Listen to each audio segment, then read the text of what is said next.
Hello everyone, I am Momita De. Welcome back to my channel Skillful Journeys. So let us start today's class. Today's class is about the physical and chemical changes. So let's first know what is a change. When we can call it a change. When one or more properties of a substance become different, we say that a change has taken place in it. The change in the substance does not occur in its own. There is always a cause which brings about a change in a substance. तो हम कब कहते हैं कि एक substance के अंदर कुछ चेंजेस हुआ है, जब एक सब्सटेंस कुछ तो उसका जो प्रॉपर्टी था उसमें कुछ डिफरेंट आया है, तब हम कहते हैं कि इसके अंदर कुछ चेंजेस आया है. और ये चेंजेस अपने आप ही नहीं आता, इसके पीछे कुछ कॉज होता है कि इसके वजह से ये चेंज हुआ है. Now physical change. पहले हम जानते हैं फिजिकल चेंज किसे कहते हैं. A change in which only the physical properties of any substance get changed and no new substance is formed.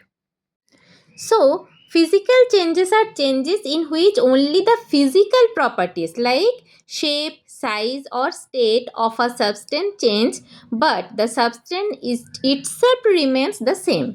तो substance जो है वो सेम ही रहता है, लेकिन इसके जो shape है, size है और state है, इनमें से किसी में चेंजेस आ सकता है. तो फिजिकल प्रॉपर्टीज क्या क्या है, like shape, size, colour, state, इनमें से किसी में भी चेंजेस आ सकता है, लेकिन जो सब्सटेंस है वो इटसेल्फ सेम रहता है, वो है फिजिकल चेंजेस. मतलब कि ओनली फिजिकली अपीयरेंस में चेंज होता है. अभी फिजिकल चेंजेस में क्या क्या हो सकता है. What are the characteristics of physical changes. Let's C.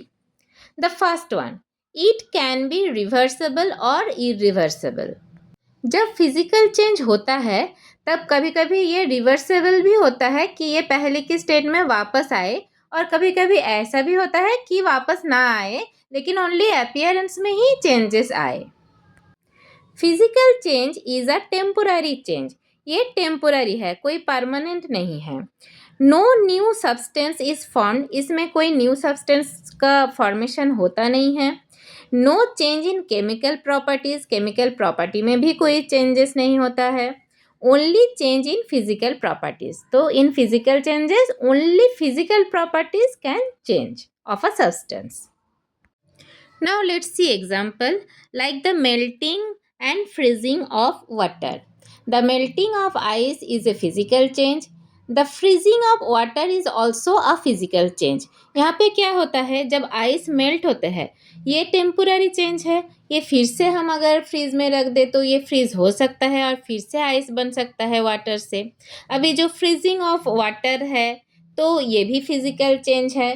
Freezing क्या होता है, जब वाटर को हम फ्रीज में डालते हैं तो आइस बन जाता है, फिर से अगर हम फ्रीज से निकाल लें तो वो पहले की स्टेट में वापस आ जाएगा कि वाटर ही बन जाएंगे फिर से.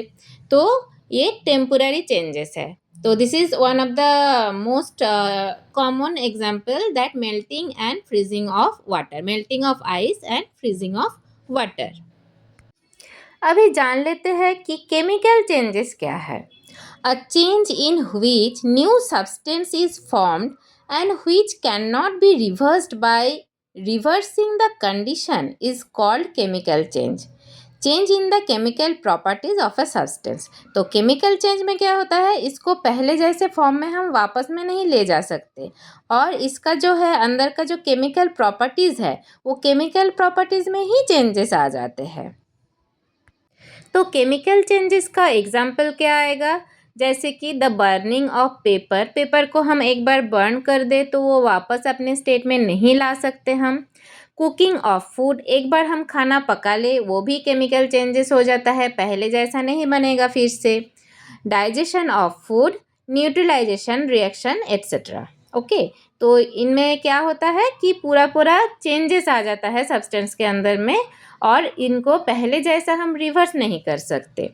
तो आइए देखते हैं कि what are the characteristics of the physical chemical changes.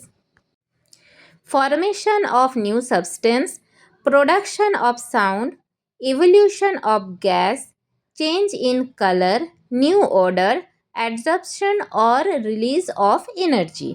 तो ये हम देख सकते हैं केमिकल चेंजेस के अंदर। Now let's see an example. Burning of magnesium ribbon.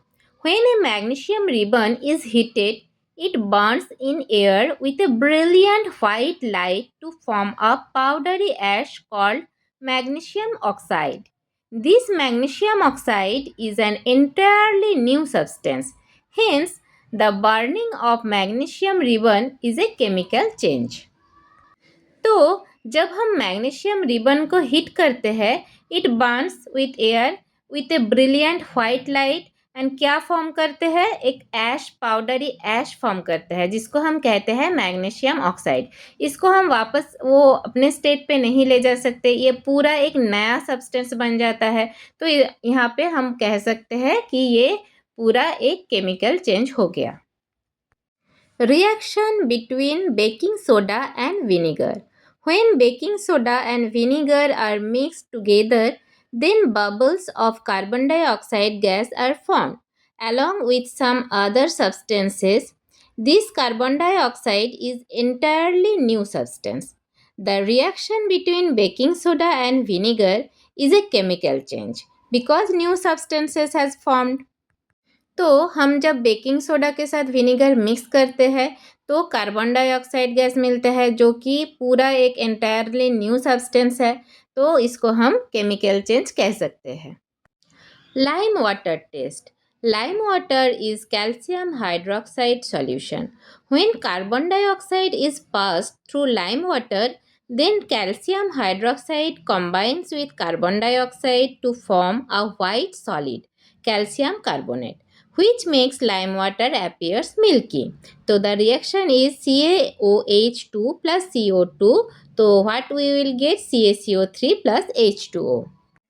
तो जब हम लाइम वाटर के अंदर से कार्बन डाइऑक्साइड पास करते हैं तो न्यू सब्सटेंसेस बन जाता है कैल्शियम कार्बोनेट कि बिकॉज जब हम लाइम वाटर के अंदर से आप देखेंगे जब कार्बन डाइऑक्साइड पास किया जाता है तो उनका जो अपीयरेंस है वो मिल्की वाइट हो जाता है। वही कैल्शियम कार्बोनेट मतलब सब्सटेंस जो है वो केमिकल चेंजेस आने के वजह से वैसा दिखता है। तो hence it is a chemical change. Now, reaction between copper sulfate solution and iron. The reaction between copper sulfate solution and iron is a chemical change because it produces two new substances, iron sulfate solution and copper. तो जब हम copper sulphate के साथ iron का reaction करते हैं तो दो न्यू सब्सटेंस हमें मिलता है, एक तो आयरन सल्फेट है और दूसरा कॉपर है जो कि पूरा एंटायरली न्यू सब्सटेंस है। तो ये भी हम कह सकते हैं कि केमिकल चेंजेस की वजह से ये न्यू सब्सटेंस हमें मिला। नेक्स्ट है rusting of iron. When an iron object is left in damp air और air for a considerable time, it gets covered with a red brown flaky substance called rust. तो हम देख सकते हैं कहीं पे भी अगर आयरन की चीज़ें बाहर पड़ी हो तो उसके ऊपर कुछ दिनों बाद हम रेड और ब्राउनिश कलर के सब्सटेंस देख सकते हैं जिसको हम रस्ट कहते हैं। During the rusting of iron, iron metal combines with the oxygen in the presence of water to form a compound iron oxide. This iron oxide is rust. जब क्या होता है एक आयरन की चीज़ बाहर पड़ी हो, कभी कभी रेन भी होता है, कभी कभी मॉइस्चर भी रहते हैं वेदर में और उसके ऊपर तो एयर में ही है ही ऑक्सीजन। तो इनमें इनके साथ आयरन कंबाइन करके एक न्यू सब्सटेंस पैदा करते हैं जिसको हम कहते हैं आयरन ऑक्साइड। उसी को हम रस्ट बोलते हैं। उसी के वजह से ये केमिकल चेंज आता है और रस्ट बनते हैं। अभी ये रस्टिंग ऑफ आयरन हम कैसे प्रिवेंट कर सकते हैं? How do we prevent rusting of iron? First, by painting. हम अगर इसके ऊपर पेंट कर दे, एक कोट कर दे, तो फिर क्या होगा, जो आयरन है वो ऑक्सीजन और वाटर के साथ कंबाइन नहीं हो पाएगा तो रस्ट भी नहीं होगा। और बाय अप्लाइंग ग्रीस और ऑयल, तो अगर इसके ऊपर हम ग्रीस और ऑयल भी अप्लाई कर दे तो भी आयरन जो है वो बाहर के ऑक्सीजन और वाटर के साथ कंबाइन नहीं हो पाएगा तो रस्ट भी नहीं होगा। By galvanization, the process of depositing a thin layer of zinc metal on iron object is called galvanization. Iron के ऊपर अगर जिंक मेटल का एक कोटिंग भी कर दे तो भी रिएक्शन नहीं हो पाएगा, उसको हम गैल्वेनाइजेशन कहते हैं. बाय कोटिंग विथ क्रोमियम और by alloying it to make stainless steel, तो इन सब प्रोसेस से हम रस्टिंग प्रिवेंट कर सकते हैं. Now, what is crystallization? The process of obtaining crystals of pure substances from their solution is known as crystallization.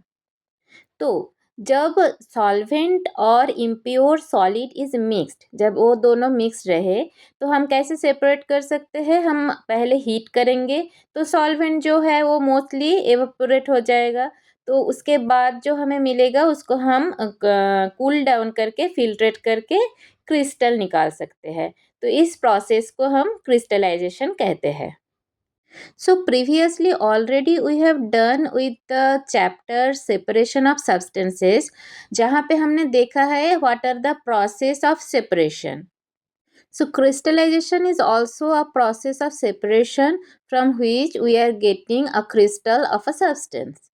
Now let's see how crystallization is better separation technique than evaporation.